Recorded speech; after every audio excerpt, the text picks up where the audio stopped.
Speaker, like others, I begin by putting on record my sincere condolences to the immediate and wider family of our late Majesty, who, despite the profile of their mother or grandmother or great-grandmother, she was just that to them.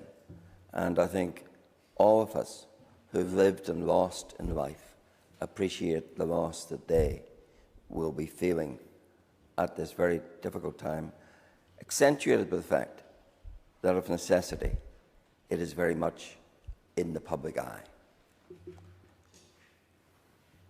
And it is very clear, Mr. Speaker, that the sorrow of this nation is palpable,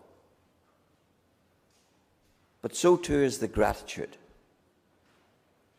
for the life and the reign of Queen Elizabeth II. The global regard in which our gracious Majesty was held is reflected in the worldwide tributes, many of which rightly focus on our unstinting and our unparalleled service. This place is familiar with the concept of a pledge of office. But the honouring of the voluntary pledge by our late Queen when she was just 21 is unsurpassed in its faithful implementation. I invite anyone, and indeed it would be a good reflective exercise for us all, to measure our promises with our product. But when you measure the promise of the young Princess Elizabeth with the life she lived, then there can be no doubt about the fulfilment. On her 21st birthday in South Africa, she famously said these words: "I declare before you all that my whole life, whether it be long or short, shall be devoted to your service and the service of our great imperial family to which we all belong."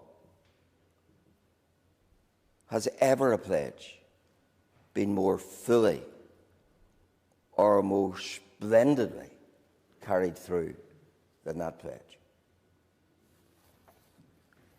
Among her many strengths of character was her capacity for empathy and putting everyone that she met at ease. But hers was not a life immune from burdens and heartache. One such affliction, of course, was the wicked murder of the elderly Lord Mountbatten by the IRA. Yet she bore it with great fortitude, with generosity, with grace, even to the point of having to shake the blood-stained hand of an IRA commander. And shamefully in this House, there are still those who would seek to justify that and every other IRA murder through the Republican lie of no alternative. Happily, Queen Elizabeth was a leader of moral fibre who knew right from wrong, not a disciple of moral equivalence or ambiguity. And I thank God that she did indeed long reign over us. With the new king, everything will seem different. But the abiding constancy of the monarchy and the centrality to our constitutional arrangements remains. And as of necessity, we step into a new era. I say from heart and voice, God save the King. I call Alex Deaston.